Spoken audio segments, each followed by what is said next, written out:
mga mids. Isimba na ko na nga adlaw. Domingo na siya. So, ato sab siyang simbahon ang atong Diyos na amahan. Kung na adlawan ni simba ko. Wala pakita sa inyo. Samtang wala pa magsuod ang misa. Video sa ko na.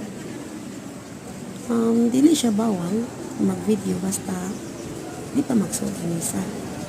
So, kung nasunod ka na sa simbahan, patubagan ka na sa St. Joseph Parish.